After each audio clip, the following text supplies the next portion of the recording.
Uh, Hello everyone. So welcome to Android Study Jams session 3. Yeah, so I am your host Dev Keshwani for this last Android Study Jams session 3. So okay, let's begin our jam session. So we'll start with what is Android Study Jams. So as you know, Android Study Jams is basically a community event organized by GDSC, GDSC in general. This Android Study Jams GDSC VIT is organizing. So Android Study Jams is the series of sessions in which I take hands-on sessions on Android development, and we learn like from basics to advanced level of Android. So okay, let's continue. So yeah, we have some Google provides some learning pathways. So if you are like new to Android development, so you can go to g.co android/basics. I'll show you. So if you go to any of this, like if you go to this link, so yeah, it will load. So Google provides a number of a number of tutorials from where you can learn Android from basic to intermediate level, and then like using that as a base, you can extend your knowledge, like reading documentations and learn Android. So yeah, so you can see here is a page which you have your like you can make your first app, and you can like build learn how to make UIs. You can learn material designing in Android. You can learn app architecture, etc.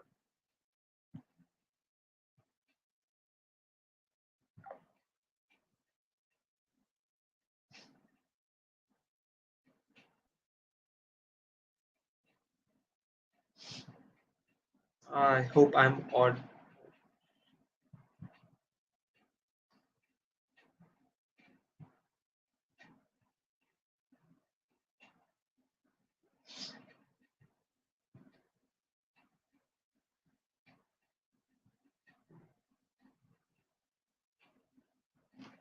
I'm sorry, guys. I hope my screen is visible to you now. Yeah, great. So let's continue. Yeah. So let's restart. So welcome to Android Studio Study Jams 3. I'm your host Dev Keshwani. Okay, so we know what Android Study Jams is: series of sessions which is organized by Google community. This time, and this Android Study Jams is organized by GDSC VIT. So as I told you, we have like a number of learning pathways which Google provide, which you can easily access on using this link g.co android.basics. So like if you're new to Android development, you can go through these tutorials provided by Google, which will like guide you as a beginner, and then you can like extend your knowledge using documentation of Android. Also, you can earn cool badges like doing these tutorials, and can make up your developer profile. So see, yeah, let me show you how the developer profile looks like. So if I search,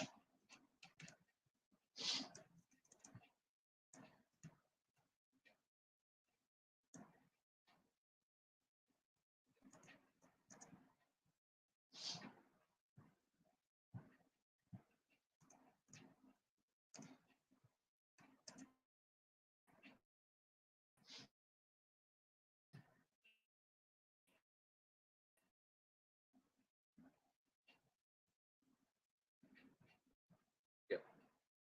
So these are the number, like, these are tutorials like for building UI. You can like learn material designing, you can learn app architecture, etc. Okay. So, okay, this is how your Google developer profile looks like. So you can search Google developer profile and you can make your own Google developer profile. Okay. So yeah, let's get started. Like without much wait, let's get started. I hope you will be like continue with me till the end of the session. So these are some session prerequisite. You all know if you have attended session 1 and 2. So these were the prerequisites from the beginning. You should have Android Studio, uh, which you can download from developer.android.com. You like if your like laptop is like is capable of running emulators like on like you can run like on device. You can run your apps. You can build your apps on your laptops on emulator. And even if you don't have them, you should have a USB cable and an Android phone to build and run devices, and a basic knowledge of programming, which is like quite common. Okay. So last session we covered material theming and animation. We have seen architecture, activity, and life cycle. We also seen how we like we navigated through that cupcake app, if you remember. Okay. So this session now, objective of this session is we'll see how coroutines and what is the concept of synchronous and asynchronous programming in general, and like general here I means in Kotlin. We'll also see how we can fetch data and call, like how your app can like call an API to get data. So for that we'll be calling basically Mars. We use an API which is defined by the which is like actually defined by the Google itself. So it basically gets a lot of Mars images. So we'll like use a make a app which has a lot of Mars photos. And at last we'll be doing like task scheduling in your phone using Work Manager. Like if you want to schedule a specific task at a particular time, so you can use Work Manager, which is very efficient to like to do a scheduled task. Okay. So so to test your understanding based like on like the basis of last two sessions, let's have a quiz. So you can see here is a QR, and you'll also receive a link in the chat or a code. So I'll just you can join the quiz and I'll start the quiz. So yeah, okay. You can either scan this QR or you can like join the quiz using through that link or the code. Okay. So let me start with the quiz.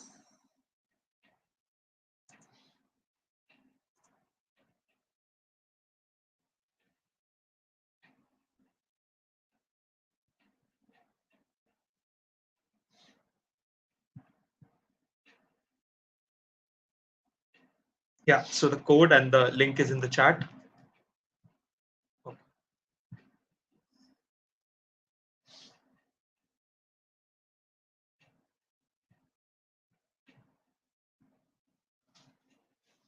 Uh, yeah.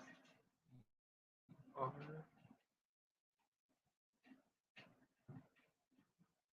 So we have only three participants as of now. We got four. Let more people join, then we'll start the quiz.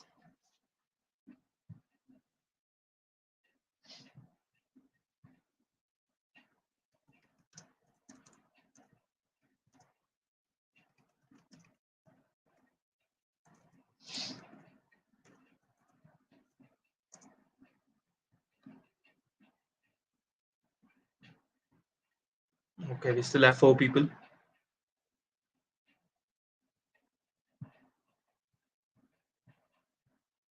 Okay, let's wait for 2 to 3 minutes. We'll wait for people to join.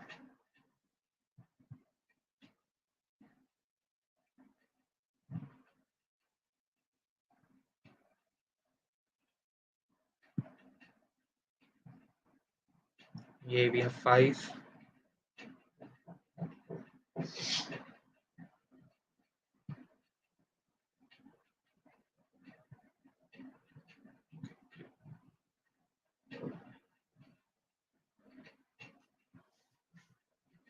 Yeah, 2 more minutes, then we'll start. Because the more the people, more the fun in the quiz. You'll enjoy the quiz, like more the competition. So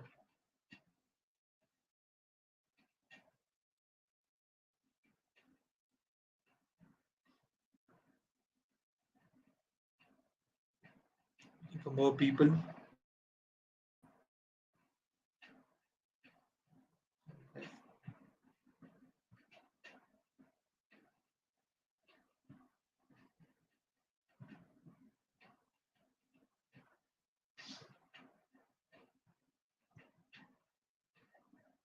I guess we are good to go. We have 7 players ready. Let's make the count to 10. Yeah, great. We have more people. We have 8. Come on, 2 more. Then we'll start the quiz. Oh, more people joining. 9.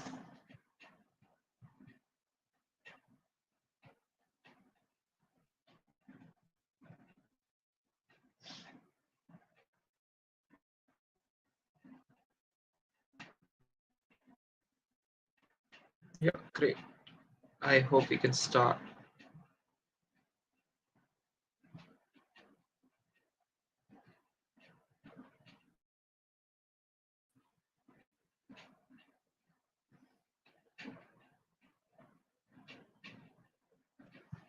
Okay, let's start the quiz. So, if you answer fast, you'll get more points. Okay,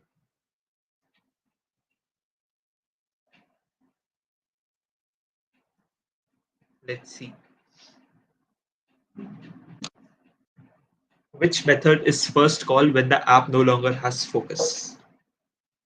If you have attended the last session, I have like, okay, great. We got 2 correct answers. Let's continue.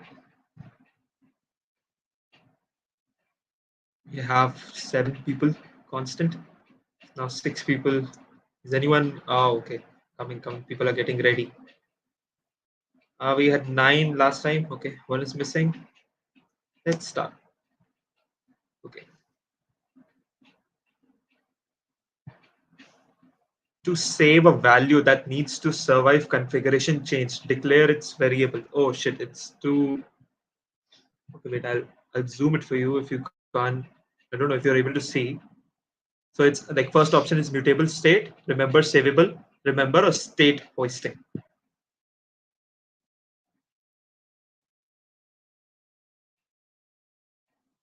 Okay. Oh wait, this is the last. Next slide. Okay, so we have the results for the next slide. So remember savable is the answer. Let's go to the next slide. We have 8 players ready. So we'll start.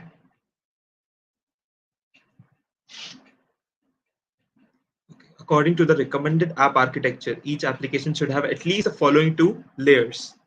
I hope you're able to see the options. Everyone has voted. Wow, we have some intelligent people on board. Okay, so we have the result. The UI and the data layer are the like 2 important. Like there are like recommended options that you should have a UI layer separate and the data layer and the UI layer can interact and like your app like this basically you're separating the like a lot of logic and concerns of your app. So like it helps like other fellow developers who are working with you on that app uh, to like work better. Yeah, we'll move on. We have 9 players this time. Question 4. Let's go. Okay, we have another 10 game. You can only have Okay, this one is a bit tricky. You can only have multiple preview composable in one file. So let's see. So preview is the basically it's like a decorator in Python, like more than a decorator, but it helps you to preview. Okay, so answer is true. Half, more than half is correct. So great. Let's continue.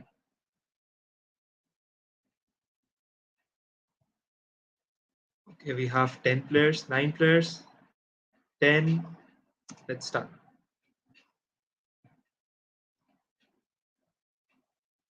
So dash is when Jetpack Compose re-executes the composable that may have changed its response to as data changes. So I hope you're able to see the so decomposition, initial composition, app termination, state change. Let's see if you're able to like answer this question. I have mentioned a lot of times like why if you change the screen, what changes. Yeah, okay, great. Another 5 people answered. It's recomposition. So like whenever like there is a like re-execution. So basically composition, the process through which the UI is actually made and so it recomposed. So that's recomposition. Okay. We have 9 players. We had 10th. Okay, 10th is not coming, so we'll start the quiz. Remember, answer fast to get more points. This one is a bonus. Which company developed the first Android operating system? You have HTC, Nokia, Apple, Samsung, Google. My answer is Apple. Okay. Oh, okay. No one chose Apple. HTC. Okay, nice. Nokia, Google. Great. Okay. Another bonus question. If you are a bit familiar with this one, is I guess this one would be tough. Let's see. Answer faster to get more points. Android introduced the material design language and aiming for a more consistent, visually appealing user interface on which version of Android? So your options are ice cream sandwich, marshmallow, lollipop, nougat. Oh, wait, did I? Okay, great. So we have Aditya, Mercy, Sid. Oh wow! So we have our winner, Sid, which won. Like you won the chicken dinner. My boy won the chicken dinner. Okay, great. So I hope you enjoyed this quiz session. So the second was Aditya, third was Rasputin, then Mercy, then Vela. Okay, great job, guys. I hope you enjoyed the quiz. Now we'll continue with the session. Okay, so yeah, okay, this is how a developer profile page looks like basically. So I'll just remove this for now. We'll continue to the like now in depth and end. Okay, so we'll be starting with core routines. So for that, actually we need to like we'll switch to hands-on mode. So we need to like code a bit. So that's why you can go to the link Kotlin Playground, which is you can type play.kotlin or you can just search Kotlin Playground. Okay, so you'll have a online terminal for Kotlin in like on your Chrome itself, on your browser itself. Okay, so we'll start with core routines. So now, what is a core routine? So if you like try to break this word, so it's like cooperative routine. Okay, if you try to break the word core routine. So though there are a number of tasks that an app does or your phone does at like at a time. So the technical term for that is core routine. So using core routines, you can do multiple routines or you can say multiple tasks at a time. So okay, so using you can see what I told you. Keep your app responsible in managing long running multiple tasks. You can either have a synchronous task or you can have other asynchronous task. We'll see what a asynchronous synchronous like code or a task is basically. Okay, there is other points such as we can use try and catch blocks. Okay. Now, what are the some benefits of coroutines? Running a coroutine. Okay. So some benefits are it is lightweight. It is like it has fewer memory leak. It's like it has Jetpack integration with like the classical Android integration and the newer Android integration which uses Jetpack Compose UI. So that's why we use coroutine. Okay. So let's see what we have. Okay. So let's start with synchronous code. I hope I'm zooming a bit. I hope you're able to see. So now what is synchronous code basically? So whatever's like a plain code, like whatever language you write, that code runs synchronously. Now, what is synchronously means? Synchronously means line by line in a like in a straight path, or you can say in a linear path. So if you can see, here's an example. If you run this function main, and if you try to print weather forecast and like print sunny, so you can see key this run instantly, and you'll get the answer weather forecast and sunny. Okay, you can okay. Now we'll use class a class which is coroutines, in which is defined for Kotlin. Okay, I'll open my playground and I'll show you like what we'll do with this coroutine. Okay.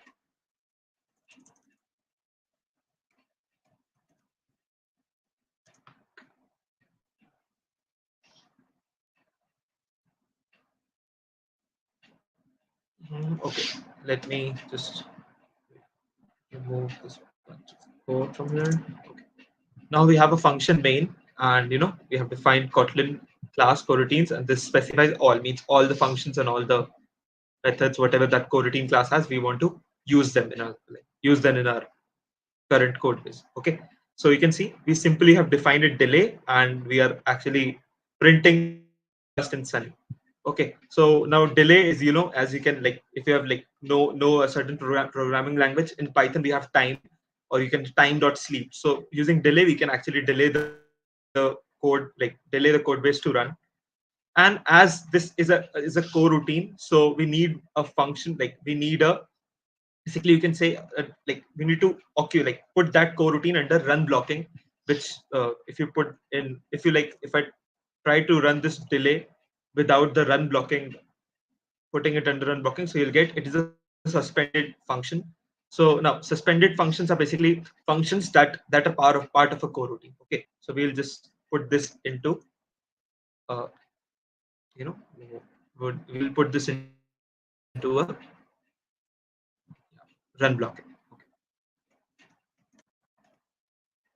And then we'll run.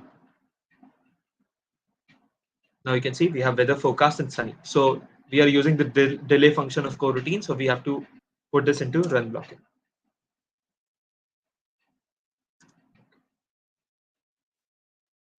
Let's go back and see what else we can do for our like synchronous code. So okay, now we come to the part of suspended functions. So I won't like spend much time on writing code because like it's a long session. We have to like cover a lot basically, and like so like we'll understand things. I'll probably you try to write code whatever you can. Okay. So see now we have run blocking defined, and there we have a print function which is printing weather forecast, and we have print forecast, a user defined function. When we try to like run this code again, we'll again get an error probably, because we want basically a suspended function means which like waits, or you can say suspend itself like until unless it's called in a coroutine. So you can understand by the word suspend. So now we can see we can for a user declared like function which is like defined under a coroutine, or using a function of a coroutine, needs to be defined as like suspended. So I hope you got like what's the like importance of the suspend keyword in this coroutines. Okay, we'll again continue. We have defined another suspend function which is just printing the temperature. Sorry, yeah, which is printing the temperature. So let me define another coroutine function which is suspend print temperature. Now I'll print the temperature. I'll print the temp. See the brace.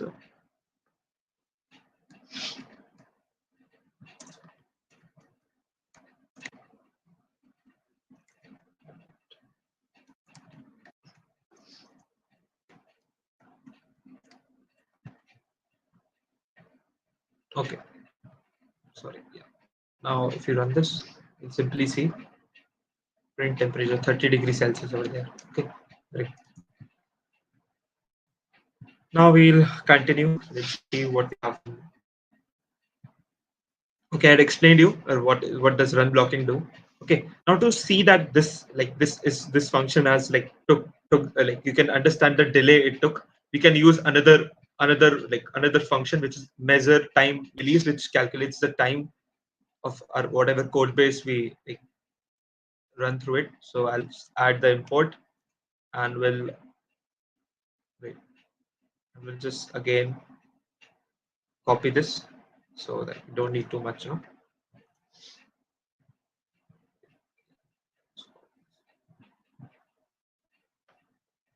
Okay, now we have defined, a function, a variable time, which uses this measure time release function, and we have run blocking a coroutine defined under it. And we want to know the time exactly, like what time it took in seconds. So basically this time we have specified in delays in milliseconds. So if I increase this to around 3, so you'll see we have that much sufficient delay in our code, because our code is running synchronously. Basically synchronously means line by line. Whenever like for this, when I came to this print forecast, so it's waiting for that particular print forecast like print forecast function to complete, so that when this print forecast function will complete, then we'll like move to that print temperature function. Okay, if I put this to 5, you can play with this.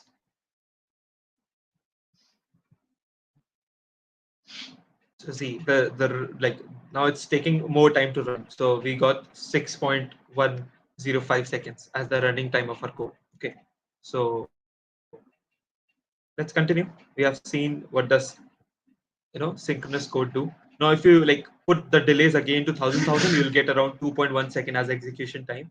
So now we have seen that how what does the basic coroutine is, how you can declare a coroutine. Okay, so now next we'll move to asynchronous code.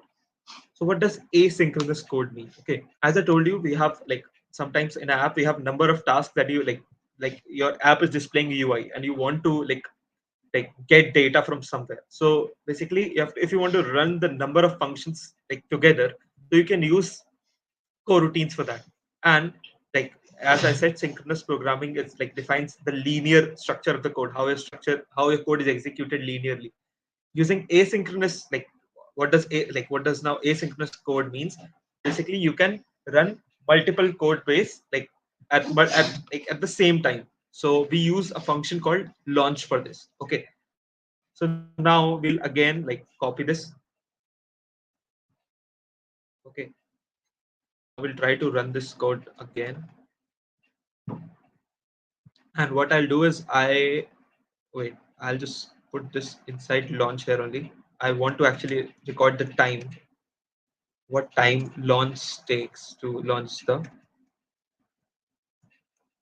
Okay, we'll switch back to 1000 only because we don't want to wait much. Okay, so now let's run this code and see what changes come to our code. Okay, now if you remember in the last slide I showed you, we got 2.1 second. Like if you like change this back to delay and remove this launch, so you'll probably have like the code will take around 2.1 seconds to run. Okay, now I have put this launch function, like put this launch function, and I have put all the user defined functions in the under this launch function. So now you can clearly see our time is reduced to 1.1.9, like 1.2 seconds, like yeah, approximately. So so by this what you understand that this this line is not waiting, like this line is not waiting for this line to get complete because of this launch function.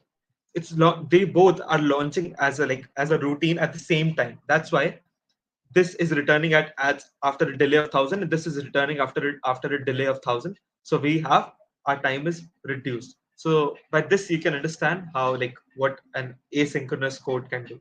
Okay, so by this diagram we can like clearly see when after this print ln weather forecast, both the user defined functions print forecast and print temperature ran together. So okay, now they have again used this time measure function which we have already used on in our code. And your time could vary based on your machine, so don't worry about that if you're like lagging like some milliseconds behind. Okay, great.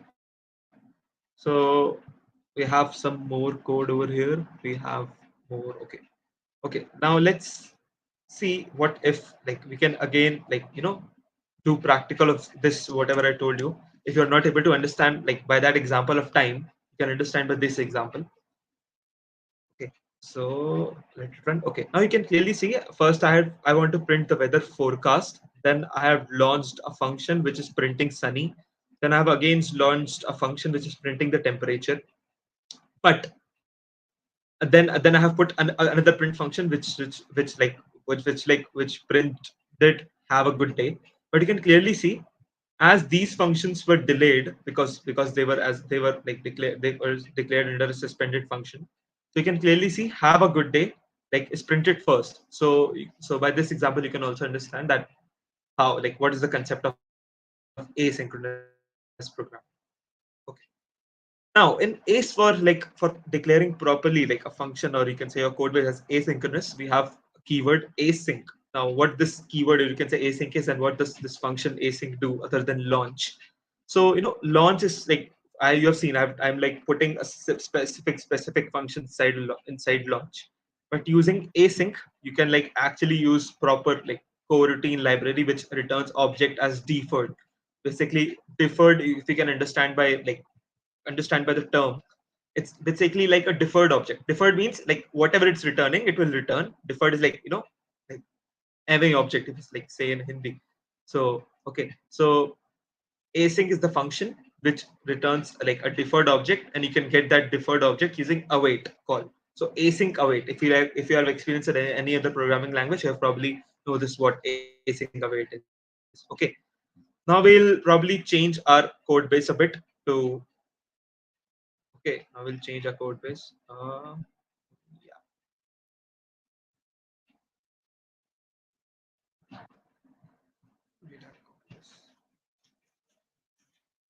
Sorry. So now we are actually returning something from our functions, not actually printing from the function directly. We are returning, and we have our main as defined as uh, in async using async. So now we'll see how that is working. Okay. Okay. Let me remove this. Okay. You can see these are these are two functions: get forecast and get temperature. We are running it again. Okay, we got a weather forecast. Why we didn't got? Okay, we didn't print it actually. We didn't print it. I realized we didn't printed the basically using await. We did printed our code. So yeah, let's print it now. Okay, let's run this. Okay, this is how you can see we have now forecast.await. It returns a deferred object. Async returns a deferred object, and you can easily access that object using await, which was a string in this case. The deferred object was string, and this again this temperature variable, which calls get temperature and which returns a string as a deferred object, and we call it as dot await. If you like compare, like if I again add that time release function, so you'll approx get the same time which you'll get from the launch function. So yeah, I just remove that for now. Okay, let's see what does. Okay, we have another function called as coroutine scope. We have seen launch, we have seen async await, which can do asynchronous programming. We have also have a coroutine scope function. So okay, so like if we go for the theory for this, what this coroutine scope is, so you can see this line. The function is equal to basically call result with empty. Okay. Uh, oh, okay. So if you make a single function and like put all your stuff over there and then call it, and like using coroutine scope, like you call that using coroutine scope. So basically coroutine scope, you can actually combine your multiple coroutines inside a scope. Scope is like what is the scope? Scope is basically area. So in like if you like talk in like in terms of programming, so scope, we have variable scopes. A variable is defined under a like under a like a local scope or a global scope. So a coroutine scope basically defines a scope where all the coroutine can lie. So okay, so here you can see we have a function suspended weather get weather report, which is we have defined it under coroutine scope. So I'll just put this coroutine scope function over here, and now all our functions are being called by this basically get weather report function, which is ultimately a coroutine scope. So okay, now put we'll cut down a code from the run blocking, and we'll replace bunch of code this get weather report code, and we'll run this again. You can see we got our good old weather forecast: sunny, have a good day. Okay, so I believe you understood the concept, like what does coroutine scope is, what does launch do. Okay. Now, of course, we can have exception handling in this coroutine core concept of coroutines. So we have a method called dot cancel. So if you want to cancel a coroutine, you can use the method dot cancel. And okay, I'm not going through this try catch stuff. You all know how this try catch stuff works. I can run this code. I can show you like if there is an error, how our basically our routine will behave. So using this, while using this get temperature, we are actually throwing an assertion error. So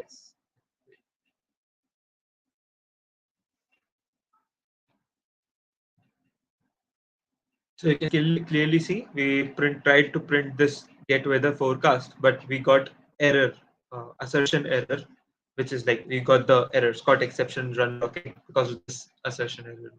Okay, so let's continue.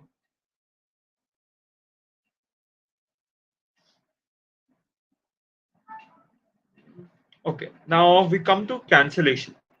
As I told you, a coroutine, like if you're starting a coroutine, then you should know how to cancel a coroutine. So here comes the cancel part. What you can do is we can back to our old code. I'll just change this code base again, and we have to add cancel over the. I feel the temperature coroutine. Yes, so we're adding this. We are changing the inside of this get weather coroutine scope. There you go. We change this. We run this. Okay, now you can clearly see our temperature coroutine was cancelled after a delay of 200, which is like, you can't cancel a coroutine at an instant. So we just provided delay to just, like you can see, like it will get launched and it will cancel instantly, but we provided delay for our like to clearly like, see what's happening. So you can see this coroutine function, which is called through suspended, is cancelled. So I hope you got what this coroutine like. What are now you know? I hope you understand now what a coroutine is and what is asynchronous programming. Okay, we'll go to the slides also. We'll see if we are missing on something. We have covered suspended. Okay, okay. Now we'll come to this part. Okay, we have finished with this coroutine part. We're done with the coroutine concepts. Okay, so let's come to like a more towards now Android. Now, how Android actually like you have seen like how coroutines work in Kotlin. You've seen some common functions. Now we'll see how a coroutine works like in Android, basically for Android development.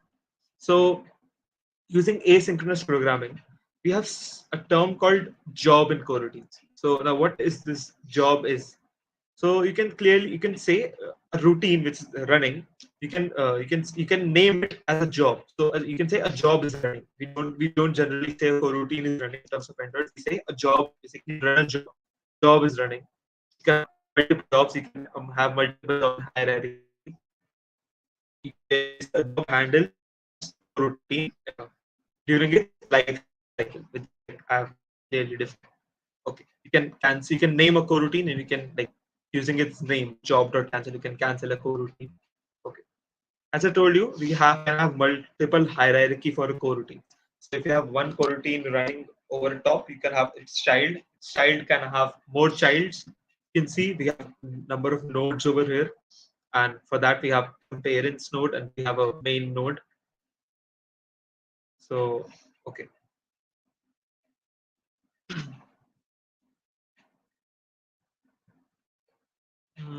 I already told you what a coroutine scope is, how you can use launch and async functions in coroutine scope. Okay, now talking more specifically for Android. If you have like attended the last session, so you probably know what a view model is, or what a life cycle of an Android app is like. What does a life cycle of an basically of a function of an activity mean? Okay, it's the activity life cycle. So they also have their scope. Basically, there are multiple tasks that activity you can consider as a page or a screen. Okay, so like if you're attending this session, so you can consider activity as your Android screen. So there are multiple tasks that main screen is doing. It's rendering UI. It's like if you're like tapping somewhere, so it's like reacting to that tap. And also if you're like trying to change something, so it's like changing its state. So for that, we also have like internally for this Android development, we have activity, which also have internal coroutines defined. So if you want to like do some task in that activity, you can define it under life cycle scope and view model. Basically, view model is used for basically getting, or you can say getting or connecting data from your UI, or you can say a screen. So we also have view model scope in which you can define coroutines for the view models. Okay, so I hope you got what view model scope and life cycle scope is. We'll be using view model scope a lot. like we'll see the work manager thing. So you should know what a view model scope is. Okay. So okay. Now we come to again another term which is a coroutine context. So context. What is a context? Give me context of this whatever talk you're doing. So coroutine context is same. So it basically has a name. You can define a job for its like for controlling the life cycle of the coroutine. We have a dispatcher. I'll tell you what a dispatcher is, and we have exception handlers in the coroutine. Every coroutine has a context, so that's a coroutine context. Okay. Now, what does this dispatcher mean? Let's switch back to our slide. Okay. What does this dispatcher mean? What is this dispatcher.main.io.default? Okay. So in an Android app, we have multiple dispatchers. Now, what does this mean of multiple dispatchers? You can say multiple like long running. You can say a routine, a task is running. We have a main line of the task. We have an input output line of the task, and we have a default line of a task. So in the main line, in the main line, Android prefers to run the UI and the non-blocking task. Basically, whenever you like try to build your app, so whatever UI part, so UI that UI part is like it's run into the main line. You can say that. So if you're like trying to update something, so you can clearly see there are examples updating live data and stuff. Like whatever main code base runs through the dispatcher.main main UI. You can say main which can run multiple coroutines. Okay. Now for the dispatcher.io. So using this dispatcher.io, basically your app runs basically your network task. Network task includes getting like data from the internet, or you can say other network tasks like enable access to Wi-Fi or like Bluetooth. Okay. And also disk, how much memory space your app is taking, like how much like whatever optimizations are running in the dispatcher.io. Like if you're trying to access some of the files, like files from the somewhere, so you're using basically main. Now that files are came to a device, you have stored it somewhere. Now you want to access that stored files, so you're using. So basically at that time dispatcher.io would be in use. And default is like for CPU intensive task, which like depends vary to vary, like according to use case. Here an example is parsing JSON. Basically you're parsing data which involves memory, or you can say the processing from CPU, so it uses dispatcher.default. So I hope you're clear with what a dispatcher do. Okay, so we can run our coroutine, the user-defined coroutines, in either of the dispatcher we want. But as you know, a dispatcher.main is defined for some specific task. Dispatcher.default is defined for some specific task. Similarly, IO. So we should run like our coroutines on depend on the task you are doing. So you should run your coroutine on that. Okay, even if you won't define the dispatcher, like Android is like intelligent to to run your task in like the dispatcher it want to.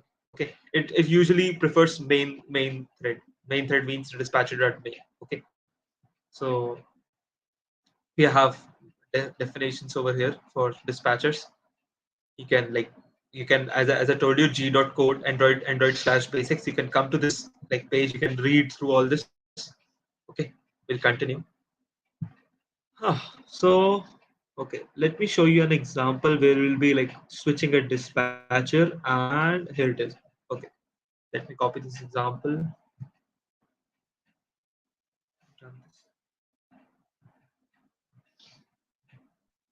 Okay, now you see, we were started with the main dispatcher as I told you. Android prefers to run everything in main first. Then we had basically a print statement over here somewhere. Where it is? Yeah, okay. We have a print loading statement. Okay, then we were again in main only. We are run the coroutine too, which is like run blocking is started. So we have defined this run blocking started. We are in this as you know launch, like it is taking some delay. So this function and this function got like pretty like firstly executed. You know how that asynchronous code works. Okay, so this launch, wait, let's align this a bit. So see, it's align. This is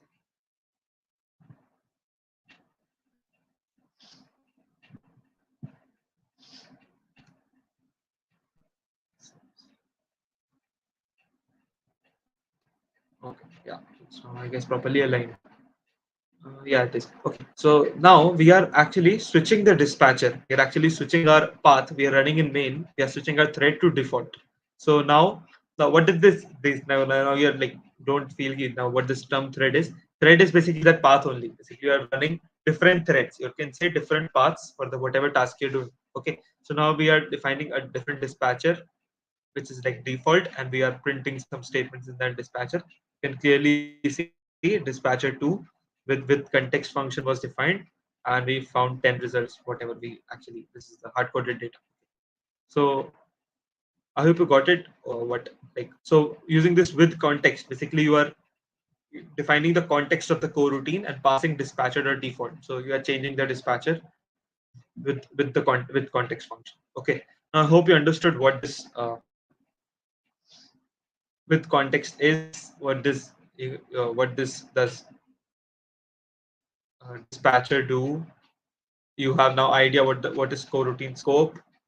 Okay, there's like here is an example: download information, sync with server, write to file, heavy computation, etc.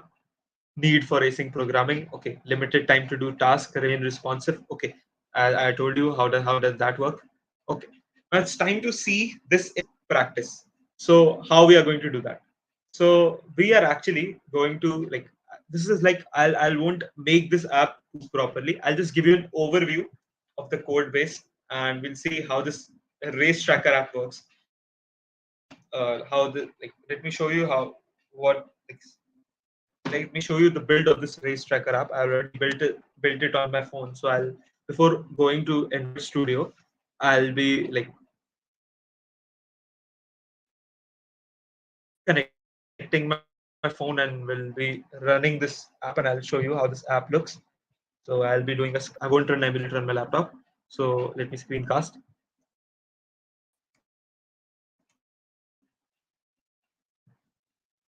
Okay, we'll use Windows Connect for that. Run screencast.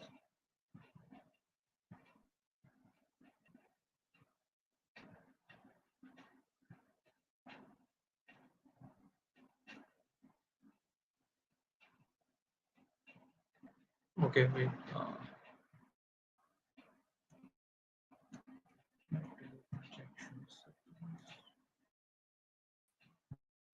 Just a second. I just set up my thing to screencast.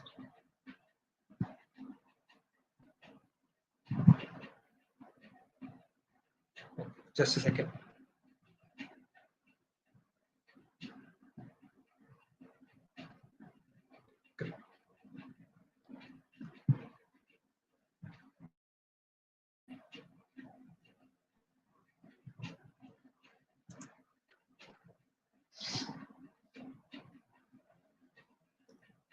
Okay, now you'll see my Android screen basically.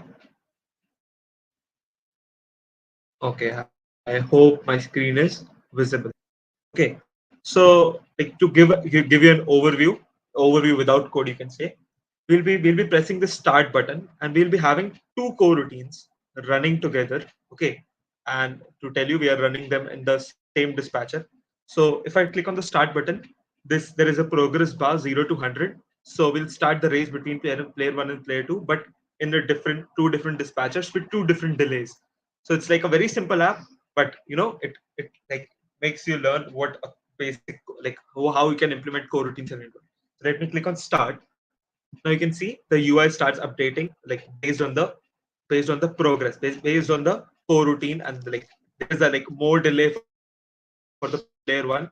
I want player two to win the race. So you can see how player one is lagging and player two is actually winning. Okay, so I can even pause these two coroutines. So how did I do that? We'll see in the code how we have paused the coroutine running in between. Okay, now again I press the start button, so you can see the coroutine is starting. I can even reset this. So we'll see this how this is working.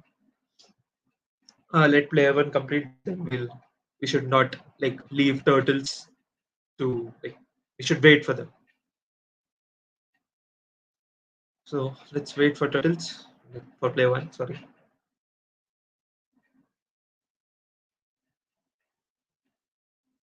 So player one, Yay, player one also completed its task. Great. So okay, this is how this app looks like. Now I'll be like closing my screen. We'll switch to Android Studio and we'll see how you can actually like make this simple app. Okay, great. So let's switch to Android Studio. Also in the chat, I believe you guys should have. I don't know if you have the link for this one or not. Okay. So if you don't have the link for this one, I'll show you. This is the. I hope you got how to basically so to like get started with this project. So you can actually you can actually clone the repo GitHub Google Developer Training Basics Android Kit. So okay, you can clone this repo and you can actually check out its starter branch to actually get the starter code. You don't want to write the complete Android app. It will take a lot of time. Okay, so you can actually this thing will come in the chat for like the session. Okay, so let me open my Android Studio. So we have this race tracker. Okay, let's go. I hope my screen is visible. Let me just do a cross check. Yeah, it is visible. Okay, now you can see like there is a git clone link and we have cd command. Okay, so what you can do is you can like separate the all those commands and you can actually use. Great. So Android Studio like takes a bit time to get set up. We'll wait for it and then we'll interact. Okay, now we can have a okay. The organizer has put you can see git ka command alag se and the cd command will be different. Okay, it's on the screen also, but you can copy from chat easily. Then you can actually switch the directory and you can check out starter. You can use your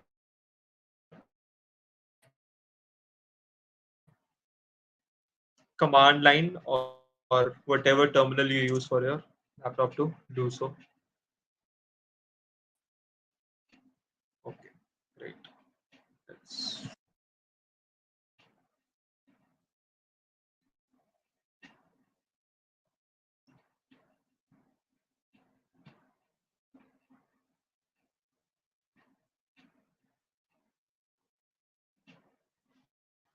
Okay, Android Studio is taking a bit time. Until then, we'll take an overview of the app. Okay, so let's okay. We have a starter code walkthrough. Basically, you have seen already. We have two buttons: start, reset, and start button, which like changes the state according to the like state. The progress is there, so it is the pause state is there, and the progress if the coroutine is done, we have a start state. Okay, now how we are implementing the race progress exactly. Okay, so Android Studio is still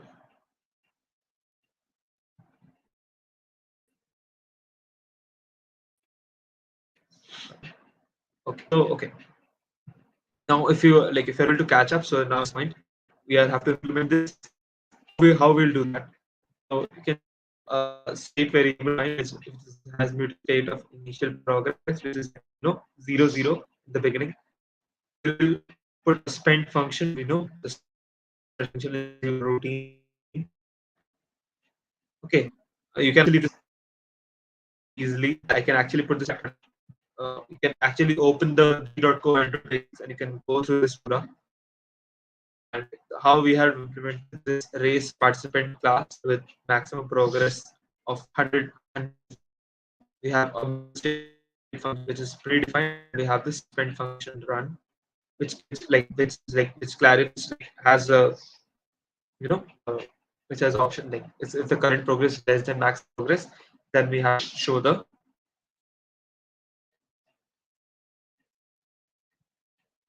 then we have to like, actually increase the current progress. Okay, so we also have a delay defined over here, and see if you are like able to cope up with the code speed, then you can see if you will have a symbol over here. which defines delay. Okay. Again, our good old coroutine scope. We'll start this coroutine scope. Okay. We'll launch this coroutine scope. Uh, and basically, when it's running, we have while, we have a delay, we have a progress, which is getting suspended, which is getting resumed, getting suspended, getting resumed. Okay. Coroutine suspense. Okay. Delay is basically delaying it, suspending it. I hope. Okay. We are here.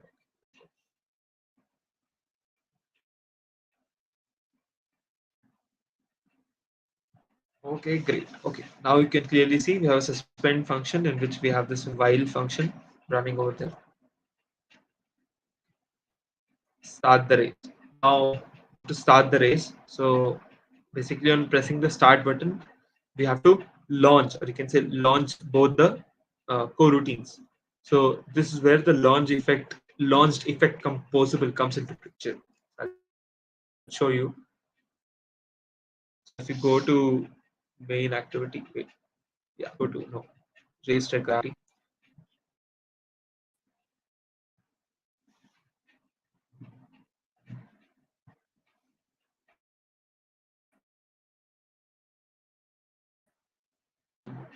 Let it open. So basically, this launched effect composable is like a composable, which is also like a suspending. You can say composable, which like depends like through which you can actually like process coroutines. Okay, so it actually handles the start and reset pause button states, and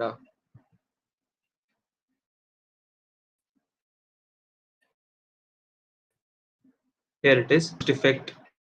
You can see this launched effect. We have to find this composable over here. Basically, composable is composable function, which has both the data of player one and player two, and we are launching both of them in a coroutine. Okay.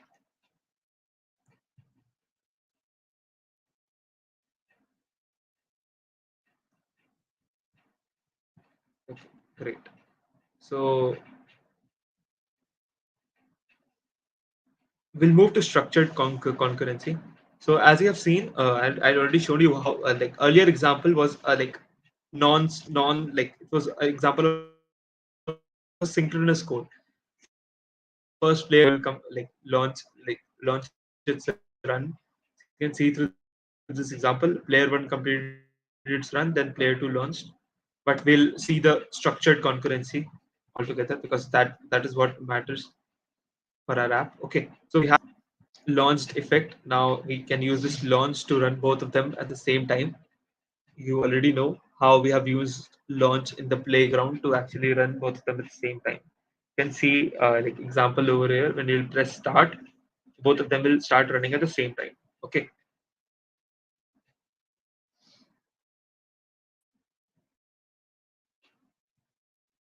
Okay, great.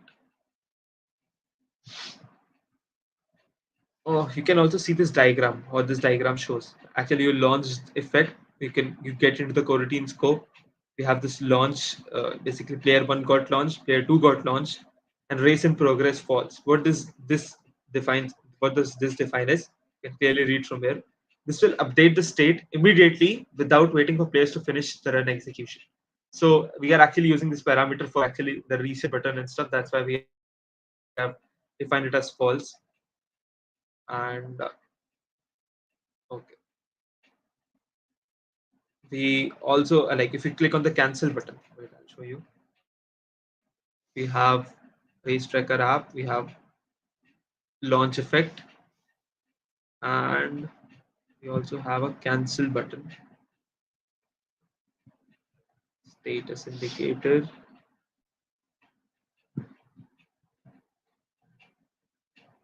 This is a bunch of the part of the UI. We can actually okay. We have race controls. So you can see we have a cancel button defined over here.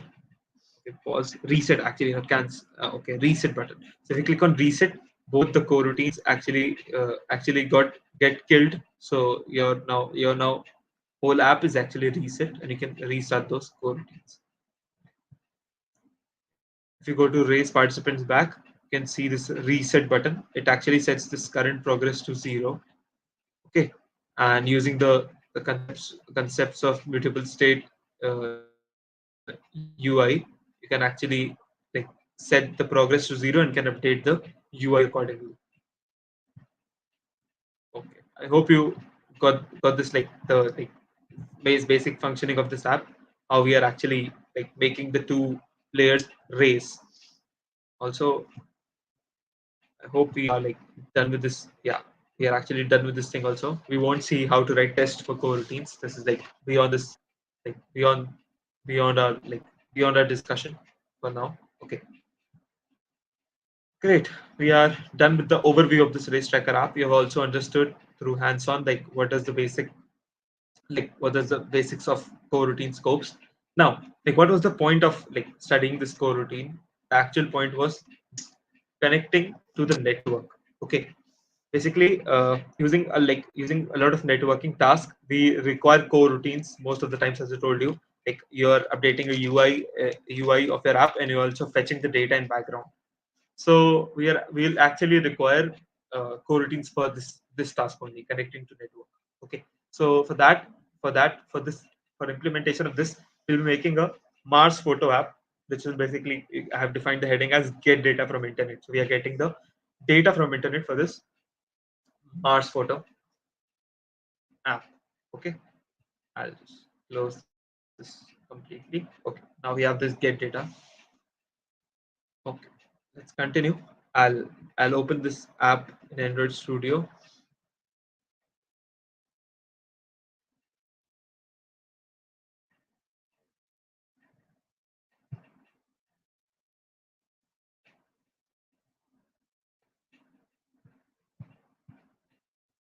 Close project.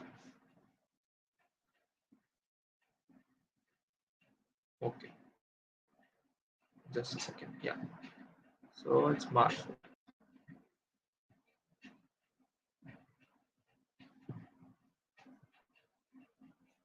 So like for the very starting progress for this app, you can actually, yeah, for the starting progress app, you can always like check out starter branch.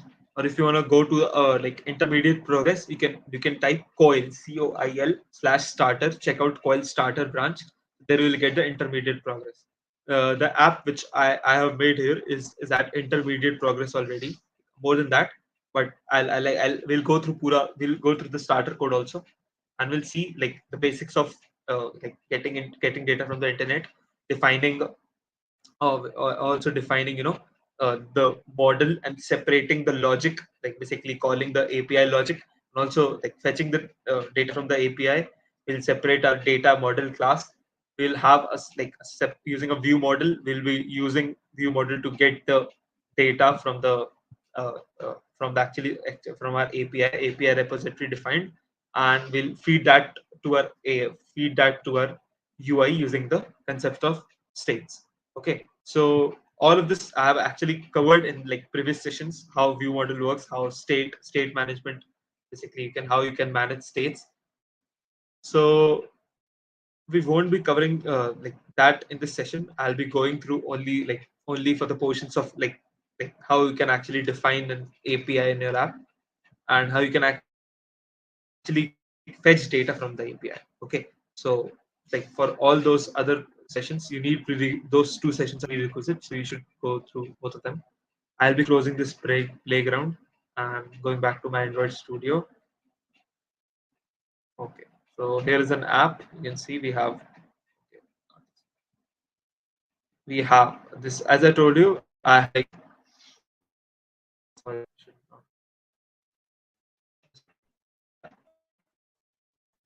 okay, so I told you I have intermediate level in this app, so I have all the data models, all the network classes, and the UI actually separated. So like how this helps actually. So basically your data, whatever classes that you're getting data, or you say a repository, basically you can say define a repository which like uh, repository you can define as basically like will be using other, if you like use a network for your for app content, so using repository actually like you can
Okay, I hope I am live again. Yeah, I am live again. That's great. Okay. Sorry, I got disconnected. Okay, so where I was, yeah. So I hope, okay, I'll probably like start from thoda sa back again. Okay, so I was telling you about the like number of like folders which we have here. We have a data folder, we have a model folder, we have a network folder, we have a UI folder, which has screen and a main, you can say a main screen, Mars Photos app.kt. Okay, and we have two other main.kt and Mars Photo application over here. So as this application involves like calling an API, like then using that API to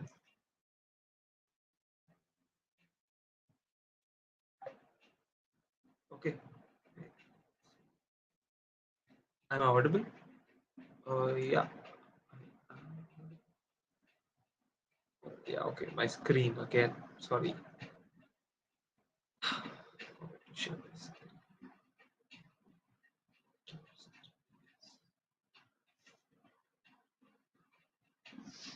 Okay. I hope my screen is visible to you guys. Great. I'm sorry. So we have data, we have model, we have network, we have UI. UI has different screens. Okay. So like if you like initially you'll go for that starter code. Let me open the starter code over here. So initially you open the starter code, so we will only have screens and a theme, basically your Mars photo app.kt and main.kt file. Okay, but as you advance this session, these two, basically these two sessions, so you'll be actually going through the intermediate level. We'll be doing all those stuff of like creating the repository for the you for the like repository different for the UI and also for the API service. So okay, let's start without further ado. Okay, I've already given you an overview, so we'll skip this part. Okay, so as I told you, we have a different layer. We have a data layer, we have a UI layer, and so we'll be using a library called Retrofit, which is like Access APIs. It's a very popular library to like access APIs. So which lies in the data layer. Okay, so it's fetching the data from the API, so it lies in data layer, and we have UI layer, Mars Photo app and Mars View model. Okay, we'll continue. Now, what does this like retrofit do? So if I go back to this page, so you can see this retrofit is basically a networking library in Kotlin and Java. So okay, you can parse XML and JSON data and can get like number of responses from the API. Okay, okay. This is you can see a basic diagram, end-to-end diagram of an app, a retrofit service defined in the app, and a server, web server, which is sending our data as a response. I hope you guys know like how a response serve. Basically, you know the concept of like basic concept of get, post, put, delete. Those are basically HTTP methods we use. So using those HTTP methods of like extending the services of retrofit library, we can actually make our app to contact the server. Okay, this is what defined over here using this animated sort of diagram. Okay, so now okay, we I hope you know the what is the REST API mean, representation state transfer. Basically, uh, you know how the concept of RESTful APIs. Okay, so what we'll do is we'll be actually pointing to these two endpoints. I hope you all have heard that Shah Rukh Khan has a property over Mars. So all the data, whatever property that Shah Rukh Khan have on Mars is with Google. So you can see there are multiple images, like that images actually are the images of the creators, or you can say that images are the that image sources are the images of the creator. If I try to open this image in my, I hope it opens. So mars.jpl.nasa.government. Okay, so you can see we have price, we have ID, we have type, which is rented or bought. Okay, so you can see this. Okay, I'm guessing this is the property that Shah Rukh Khan has on Mars. So we'll be like getting all those images through this API, basically through this URL, basically. So okay, we also have this another URL for photos, which actually gives us the ID and the photo. You have seen how that photo looks. Okay, so great. Let's continue. Okay, now I already told you get, post, put, delete. Getting retrieving data from server, posting data to server. We use post, put, and delete are like not so common like HTTP methods. But put is for like putting or updating existing data, and delete is for simply you can understand by name, deleting data. Okay, so we have then after this we again have okay some term called JSON. I hope you know how the JSON data looks like. I showed you this link actually I opened. So whatever data was there over this link, it was actually in format of JSON. Okay, no, basically this is the list which have a key and a ID defined. So JSON stands for JavaScript Object Notation. Okay, now we have a lot of external libraries. We'll be using retrofit. Okay. Now to implement retrofit, we'll be actually have to put its implement like it's we have to define it in our build Gradle. We have to import like basically you have to put it in a build Gradle. So where is retrofit? Okay. Two libraries for retrofit we need, which is retrofit 2.9, which defines the version, and a serialization converter. So this is what here it is, a converter defined and a retrofit library. Okay, now connecting to internet, we'll be using an API service. Let me show you the code of the service we are actually.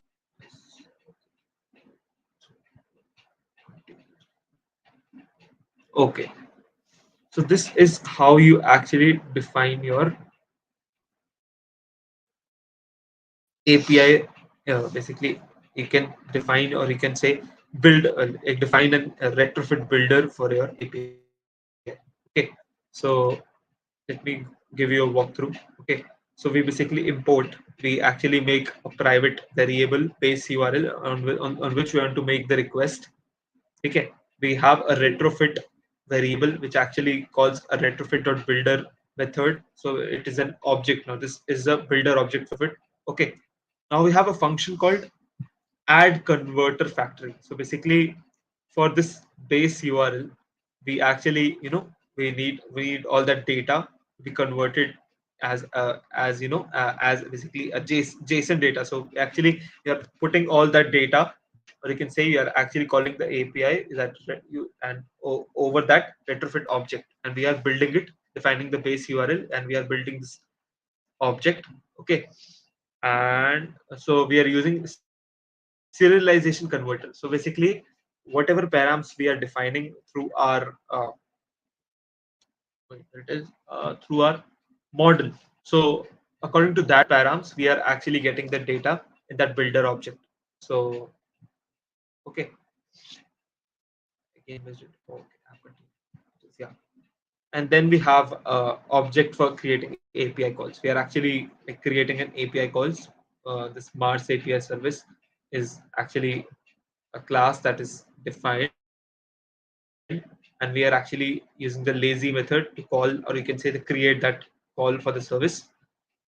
And this is simple DI implementation. DI is for basically uh, for this is basically a lazy implementation for over your like over the code which you're using. I had already explained you the like meaning of the separation of logic in your app. So this DI representation is that only. Okay, so please continue. Okay, this Mars photo repository extends like it extends a function. It has a function. It is as an interface class, which is Mars photo repository, which has a suspended function get Mars photos. As you can see, we are getting a list of Mars photo. Mars photo is a model which has the ID of string and image source of a in as defined in the string.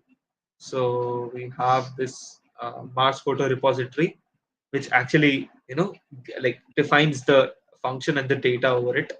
So we have this Mars API service defined over here, a private variable, which you can see we have extended it in our we are actually using that variable in our app container, and we are actually overriding. Of course, we have an interface. Whatever if you know the concepts of like classes in Kotlin or in general. So an interface, you need to override whatever function is called over the interface. So we are actually overriding this Mars API service dot get photos function to get the photos. Okay, this is all same defined over here. Okay, now if you try to run your app and launch it, you will probably face issue that user permission not defined, or you'll probably get error when you will build your app. So you have to actually define the permission for an app. So actually we'll go to manifest, and over here you can actually like take any sort of a permission from user. So if you want your app to actually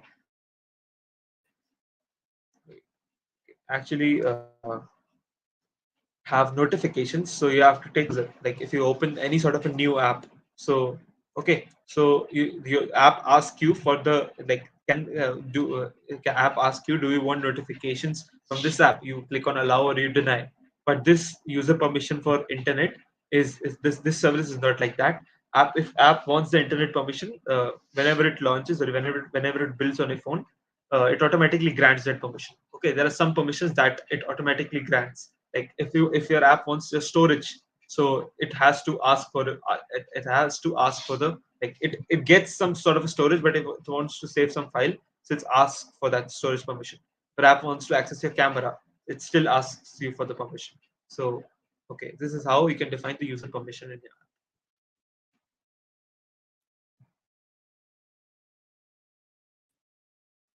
app. Okay, now data. We are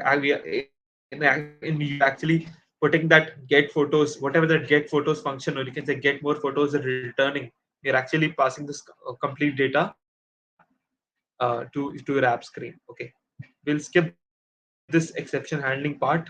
Okay, Okay, we'll go to this parse the JSON response. Okay, so I told you how a JSON is like.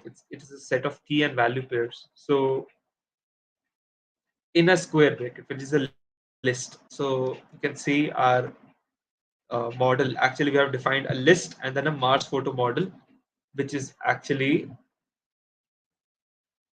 using basically it's actually using this class called serializable of like Kotlin as serialization and serial name. Serial name, we are defining this property, like key of the image source. Basically, the image source is the key. So you're defining this image source as the key and this as the function which has to return that this complete list of objects. How this thing works, and I already explained you what this retrofit builder do, add converter factory do.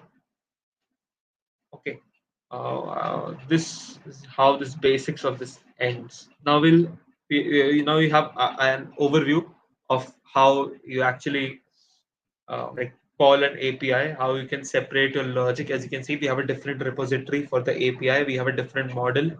We have a different like network service defined over, which is actually like it is also an interface. It is extended by some other class. So this is how we actually separate logic in our app, so that if one thing breaks or you want to like sort out one part of your app, so like it won't interfere in your other part of the app. Also, if you want like a proper like communication, android also prefers one directional flow of communication in your between your layers of the app. So if your like app wants to communicate from the data layer, so using that repositories, and like for the UI changes, we have view model. So this is how you can communicate within your app, uh, defining various repositories and various folders of uh, paths in your app. Okay, so this is an extended implementation of that same app. Last time we have implemented that till we have only defined we have only getting a proper JSON on our screen. So now, how we'll get the images? So now we have to actually, parse the images or use some library to get the images. You can actually check out this coil starter to get this code, and we'll try to display this image now. Okay. Now I'll switch to like two screen mode so that I can code along, and you can also see the code. Okay. Now display a downloaded image. So we'll be using a function called async image basically. So this function we'll be using a coil library. Okay, I haven't introduced this term. We'll be using coil library. This coil library is used to basically fetches the like image from the internet. You can say you can decode or caches the image on your phone. So we'll be using this async image composable, that coil library, and we'll be getting that image. So you need to also put up an import in your build Gradle. So we have this coil import over here. Clearly see implementation io.coil kt 4.0. Okay, and don't forget to click sync now if you like change anything in build Gradle. And next we have to like how we'll display the image URL basically. So we as of now, as we just want the first photo.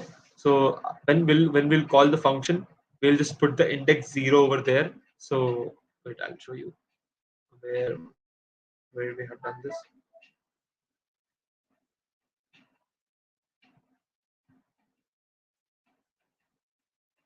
We have screens over here. Oh, yeah. You want to get Mars photos.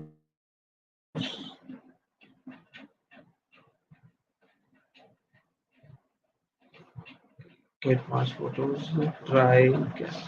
Okay, so you can see we have actually put the first image. We actually wanted the zeroth, or you can say the first image from that list. So we have actually put this called this Mars photo. You guys get Mars photos, and we are trying to get the first image. So using this Mars UI state of success, you are actually printing the first Mars image URL. If here we are actually just directly putting the get Mars photo using the get Mars photo repository, we are actually printing the image directly. But you can actually define also a string and can get the result and put the string over there. Okay. Uh,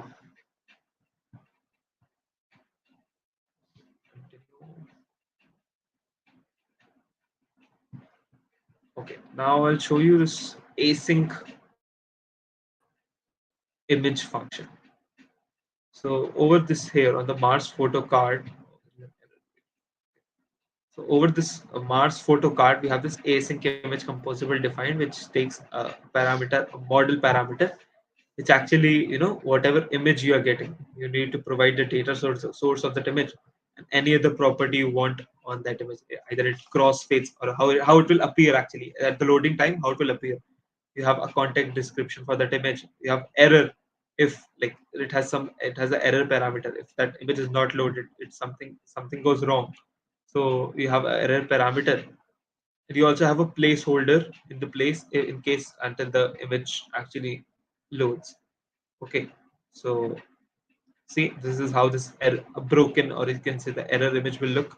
This is the loading state.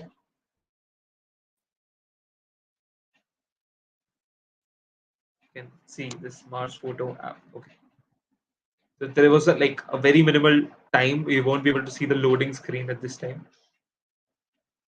So basically, we want to fetch the only first image. So we like fetched it and instantly showed it. So okay, now in our app, whatever app we have actually put an image over here in the PPT.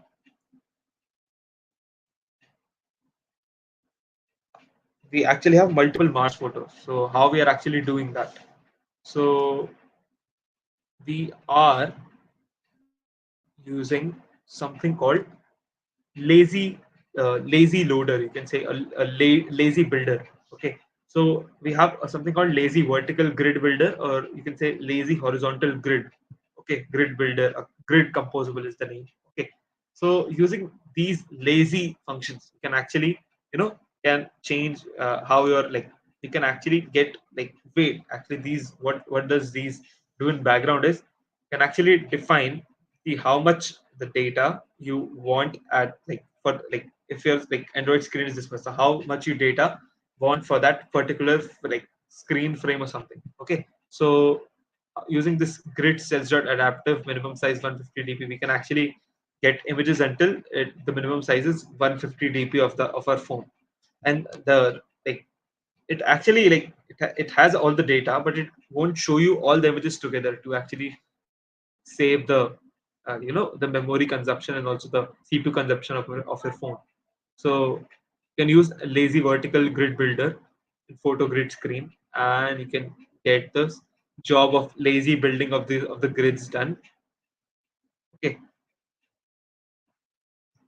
you can even add a retry section if if there is a problem in the app comes, like there is a user has switched off his internet, so you can add a retry button over here. So what does retry button will do, it will call the API again, and if like, and it will wait for the response. If the response is successful, then it will show the image. If the response is not successful, it will actually show this failed to load UI.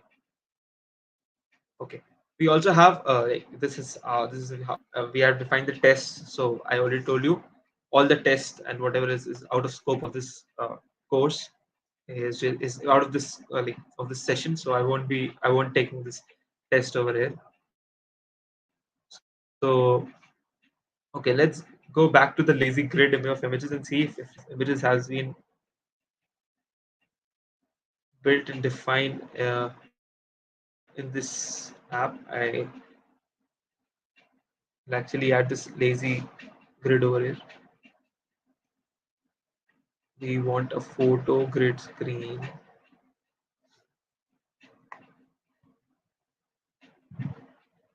Yeah. It's not here, so we have to make a photo grid screen.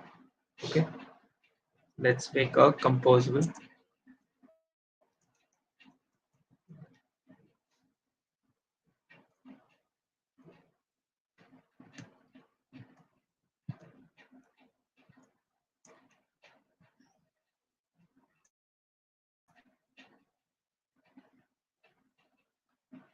we actually got the code.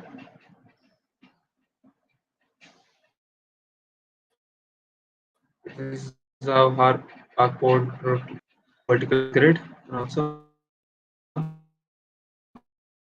items. Now in this lazy vertical grid, you can see we have actually defined a number of parameter over it. So we have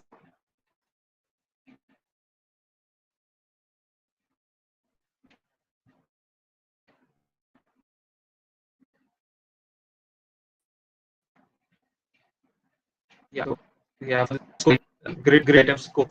We have we have a Mars photo card. Actually, we actually want a card for for grid to build card for each section of that row. So we defined the Mars photo card over here.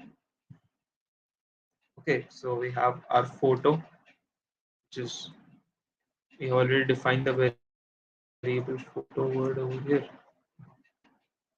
We have a modifier.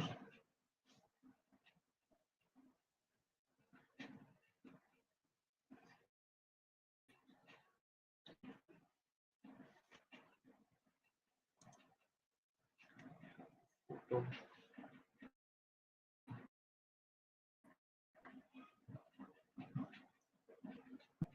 No unresolved is oh my bad. Oh yeah, I haven't actually defined this lambda function properly. Photo. Yeah, it should work. Yeah, fix it there. So you can see we have this now basically a photo with padding of 4 dp on each side. We can actually add more parameters like fill, max width. So we can fill the max width and photo can take the max width, and expect ratio we can define around whatever expect ratio we want. Here we can actually take 2.5 expect ratio for our photos. So we can actually define 2 0 expect ratio. Expect ratio. Okay, great. Okay, we haven't.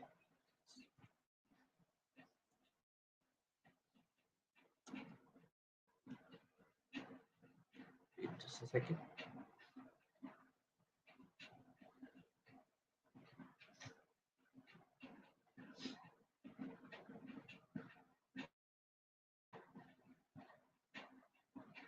Okay, we have. Uh, yeah, we need to actually define parameter for this.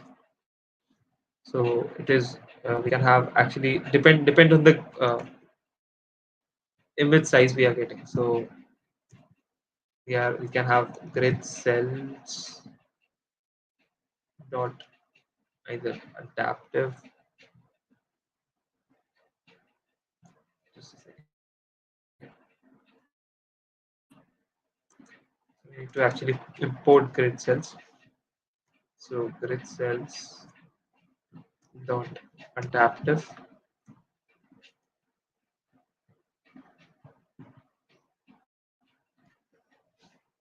Can define the adaptiveness according to it. We have our good old modifier and the padding over the over the layout builder. And also we have padding for our photos. So yeah, this is how you can actually put things and make this padding too.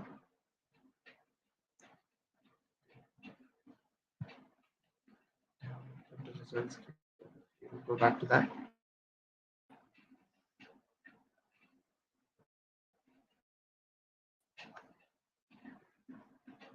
Okay.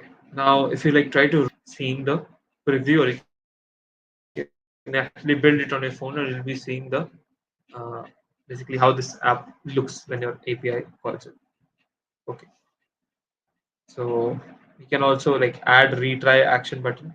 can actually check out this retry action uh, section, and you can also go through this testing part, how we make this app. So this is how we like finish the get data portion of our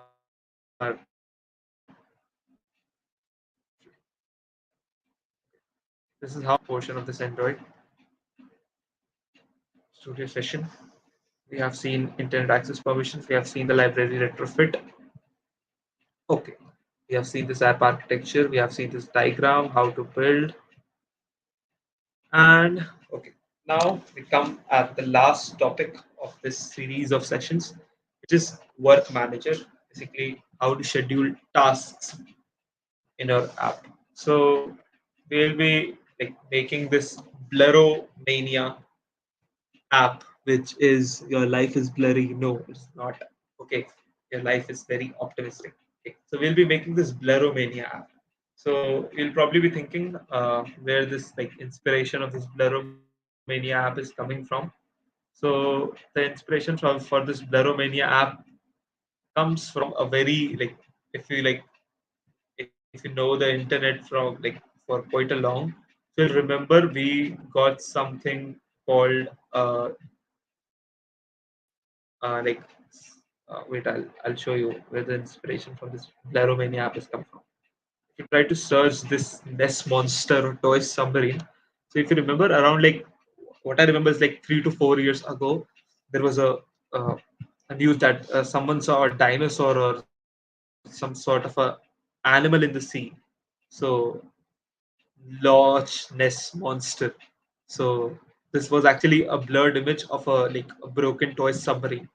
So this is the inspiration of making this app. We can actually blur images using this app. Whatever image you have, either it could be any sort of image. All the Drake images you can blur using this app. So I can show you an overview of this app, but like before the overview, I'll probably like I'll let's see what a work manager is. What is the role of work manager? Okay. So what is a work manager? We'll oh actually I've closed that section. Let me open that again. Background work manager. Yeah. What a break.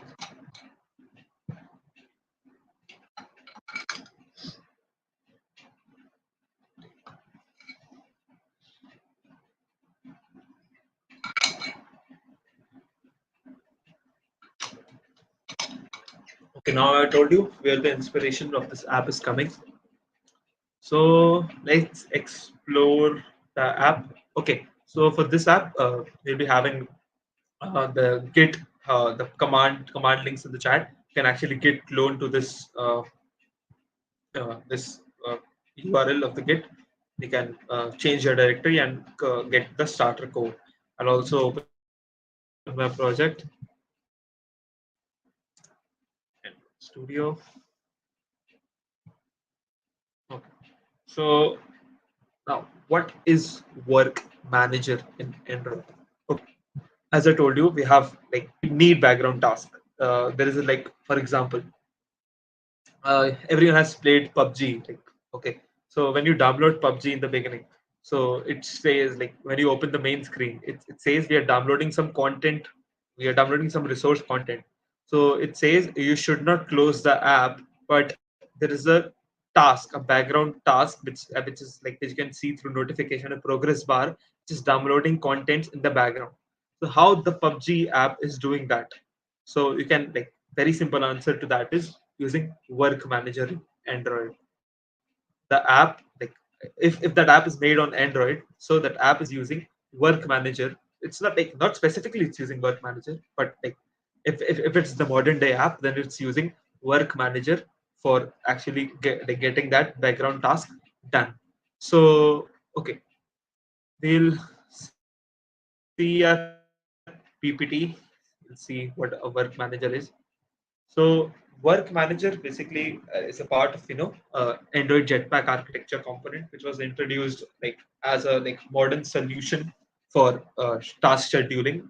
Earlier solutions we had like alarm. What was that? Wait, it was we had alarm scheduler and alarm manager and job scheduler. So work manager is, you can say, the latest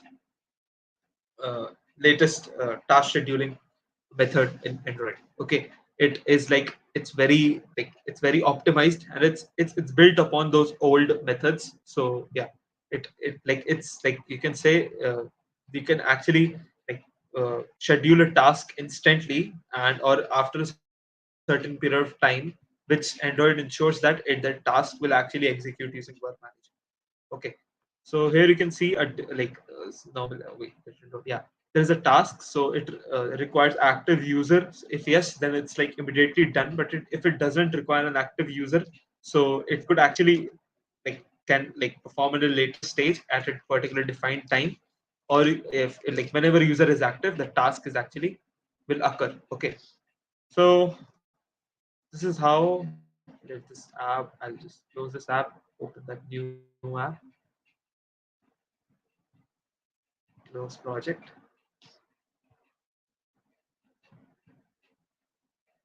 we'll open Blur-O-Matic. Okay, so this is how you can actually import Work Manager in your build gradle file. I'll show you the modern. This is probably old Work Manager. I already told you, when you require a task like fetching some news stories in background for a particular sort of a widget, you want to upgrade widget after a certain period of time, so you can use Work Manager for that. Or as we are using it for this, you can apply multiple filters through an image. Like if you take image from the user, so you can actually put a minimization what we call that technically. Wait, if there is a heavy image, how you actually save it to your database after compressing it. Yeah, compression. So you compress that image, so you can and you can put make a call to your database, and you can actually put that image to your database. How you can do that task whenever user is using your app, put clicking images and putting your images in your app. So you can use Work Manager in background to perform a task to compress that image and store that image in your database. And when later user wants that image, you can fetch. You can again do the process of decompression, and you can get the image. So, and also very important, periodically syncing local data network. Okay. Okay. Now you'll see coroutines. So Work Manager actually uses coroutines a lot for all these tasks. As you know, coroutines are basically job schedulers, or you can say they are used in creating a job. So add Work Manager to your app. So you can actually import this Work Manager like this, as I have shown you in the slide with the latest version.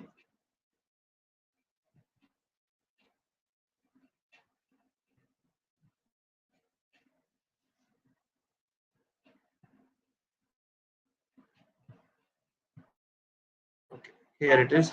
How you can actually import the latest version of Work Manager. This is 2.8.1 defined over, but it is 2.9.0 now. So you can check out the stable release over this link, and you can or you can easily write and oh, that is not close. Just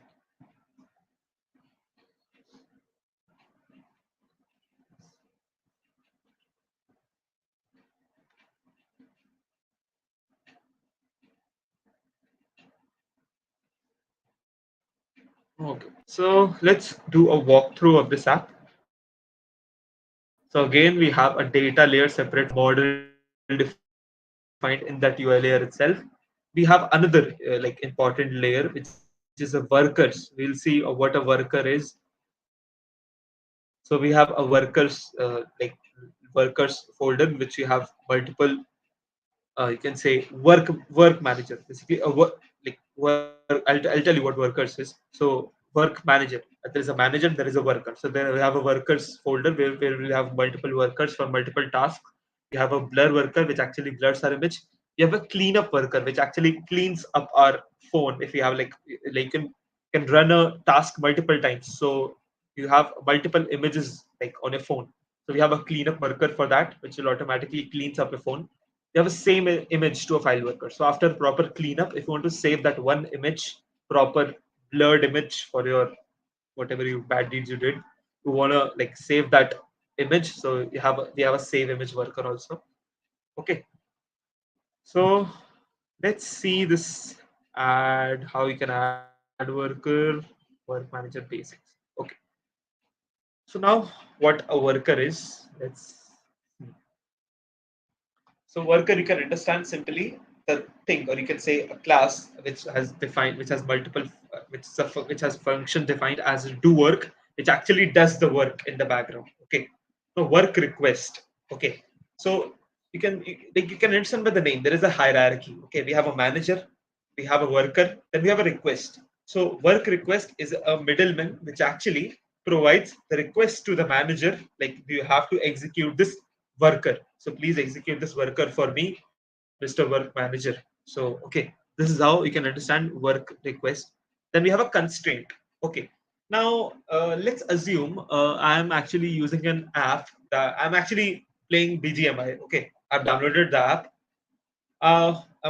My phone is actually on the 10% charge. And basically for playing BGMI, 10% charge is nothing for a like normal Android phone, or you can say an old Android phone. Assume we have one plus older model. Okay, so I actually downloaded the app. I opened the BGMI app, PUBG app basically. So and at that time when I opened the app, so it started downloading the all the resources. It started consuming my internet. It had started consuming all the resources of my phone to download the whatever resources it needs to like initialize the app. But okay, so using this constraint, we can actually put constraints over our work manager. So basically, we can put a constraint as of a battery. So if a battery is less than 20 or 25%, that but that manager task will not perform. It will perform whenever that constraint is satisfied. So this is what constraint means. You can see we have a hierarchy, we have a worker, we have a work request, we have constraints, and then we have a work manager. It actually manages everything. Okay. Okay. Then we will see this work manager class and all of this through code only. So you can see after writing this, you can actually there will be a sync now button over here. You can actually sync now your build Gradle. And let's go back to our code and we'll see. Okay, I already explained you what is happening over here. Okay, now we'll create our worker. First, we'll create a worker. So we'll create a blur worker. So don't get like scared from this huge long code. It's very easy to understand. Let's go through this line by line. As I told you, we'll create a worker. Okay, worker takes some specific parameters, which is context and other working parameters. Okay, then we have this do work, which is like a function which is like interfaced from the class of coroutine worker, which you have to override if you want to execute a work. Okay, so you want to specify some work that this worker should do. Okay, so we have this basically a variable resource URI and blur level. So blur level actually defines the amount of blurriness we want in our app. So let me actually show you how this app is actually working. First, yeah, I can show you that easily. Let me again. First, we'll see how the app is working. So when I'll explain the code, you'll be like understanding like, what was happening at this time, what was happening at this time. So yeah, let me actually show you. You can start now. Okay. I hope my app screen is not visible yet. I hope it's visible now. Great. So yeah, it's visible. It's a bit laggy, but it's visible. Okay. We'll open the Blur-O-Matic. Yeah. I guess we are at the app now. Okay, I'll click this start button. Okay, you guys are not able to see the notifications I'm getting, but I can actually. Okay, now you won't be able to see the result. But wait, let me show you the result of this blurred image. So you can see, I actually choose a blur level of a minimal blur level. Now this image is actually less blurred. It got blurred and it got saved into my gallery. Okay, it was not there, not there previously. Okay, I'll rerun the app with the most blurred option, which like increases the blur level, and I click on start. Some notifications I'm getting because when BGMI runs, so you get notifications as a progress bar. So I'm getting the notifications for this blur task. Let me open my gallery again. Now you can see we have a blurred image. Wait, we'll show you in a second. Yeah, now you can see this image is more blurred. So by this, you can actually see this app is actually working. It's actually minimizing whatever that image is, and it is giving you the more blurred image. Okay, now let's see this working of this app on our basically on our logcat. So you'll see when this task will start, a notification will launch. So you can see that notification in the logcat. Let me just finish, like remove the screen sharing I'm doing. Let me now connect my connect my phone, not my app. Sorry. So wait, I'll just look for my cable. Got it. So okay, let me connect my phone to my system and launch the app, and we'll see what is happening. Okay, Android Studio got closed. Absurd.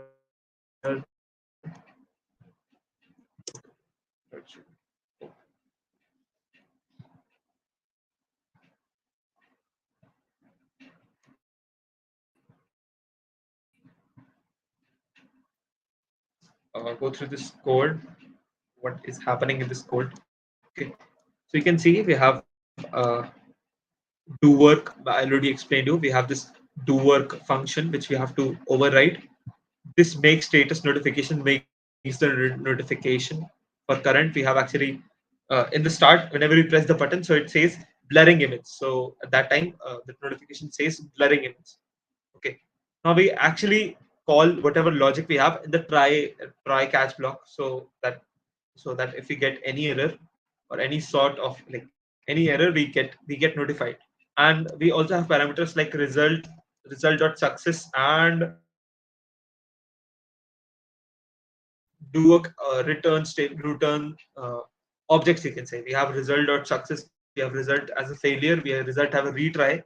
Okay, so okay, so that's why we need try and catch for this. Okay, now you can see we have either a success or a failure. Okay, now we perform our task. We actually convert this image. We actually take this image picture, we reference to this image, and we pass it to our function, which actually blurs it. So, okay, we also log our data. Let Android Studio open. I'll show you how this logging is happening. Okay, let it initialize itself. I'll show you how this logging is happening. And again, we have our good old coroutine worker, which is actually performing its task in dispatcher.io. Okay, so this is all the how you define a return statement under a return statement. I'll show you this code in a second. Because as a user, just want to see each and every task happening like this time. So we have added this delay over here. Okay.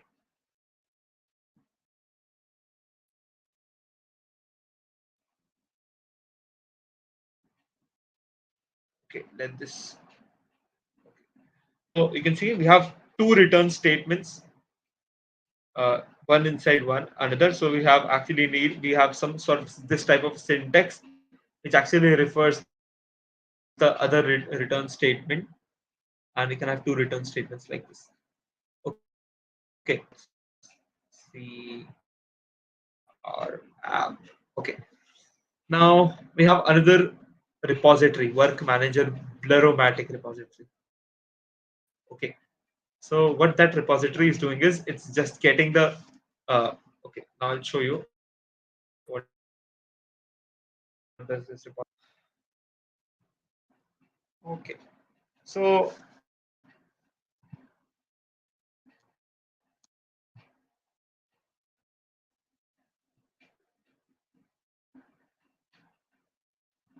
okay.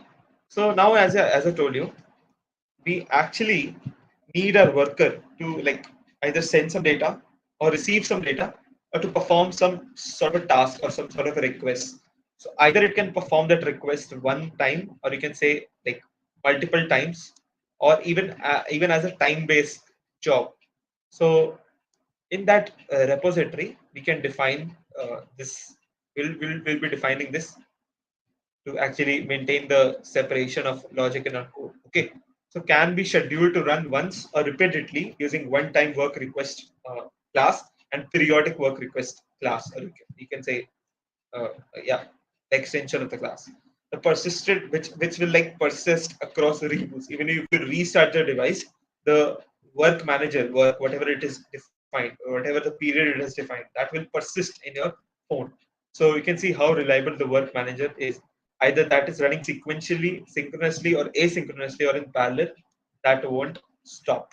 Okay, and we have constraints. Okay, so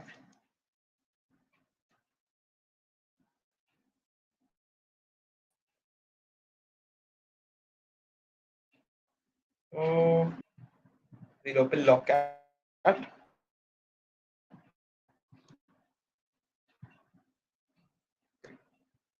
I have started now. I'm opening the Bluromatic app. Okay, now you can see it shows in com.example Bluromatic means the app is already started. Now I'm actually selecting more blurred option and clicking on start button. Okay, now you can see we got M over here. Okay, now you see work results success for work. There was a work that got success. Setting status enqueued worker result success. Now you can see, okay, you can see cleanup work was successful, blur worker work was successful, safe image working was successful. That's why we got image saved to our phone. You can even see this actually this results in the view tab. You can actually go to tools windows and there you can go to app inspection section. Okay, there you can actually select. Okay, I'm actually not running a task currently, so I won't be able to actually inspect it. But okay, to give you as a proof that the image was saved on my phone. Just a second.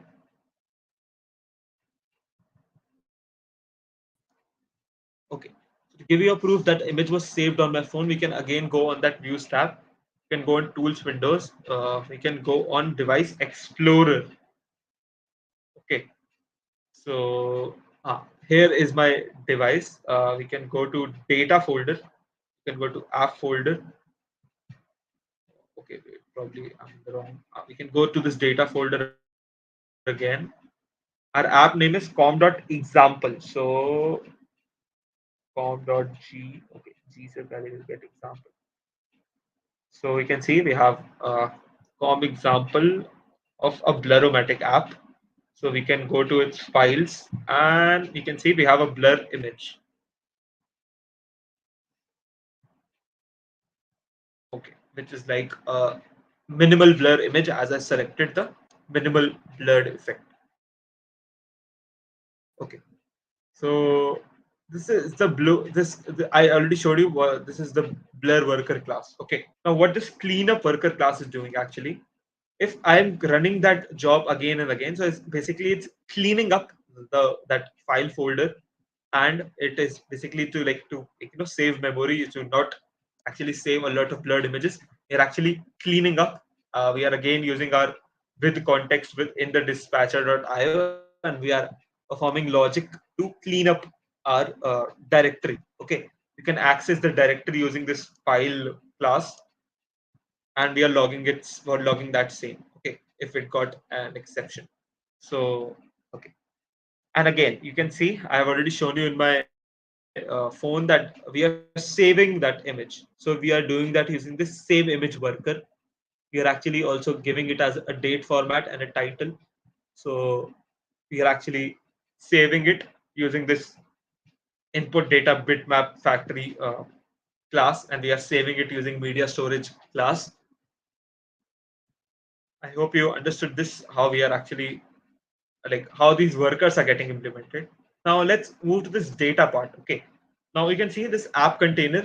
Basically, it's another like we are we are actually separating our logic. So this app container actually separates our logic of like defining the blurrometry repository and all the other classes. We have a data class defined over here, which is a blur amount.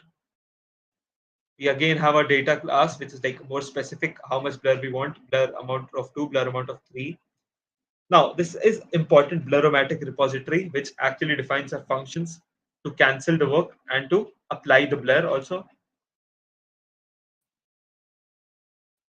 Again we have this blurrometric repository and the apply blur. So okay, now here we come to an like important aspect how we are actually you know applying this how we are actually executing the work managers all these tasks.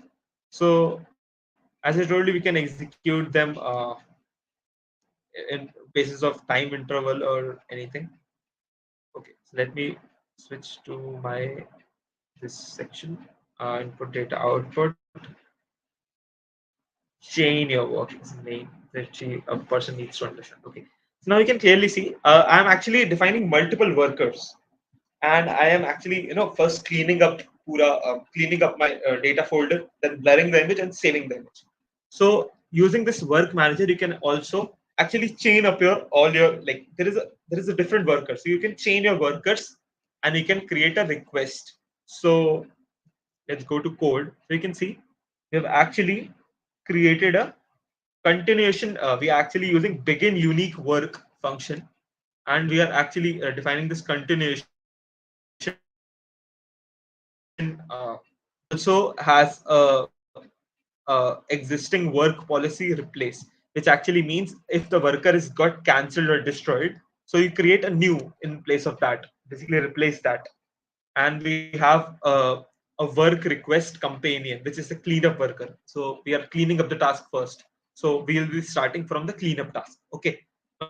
Now we have this simple builder for the one-time work request. I already told you, you can either do a one-time request or you can actually have multiple requests running over a period of time.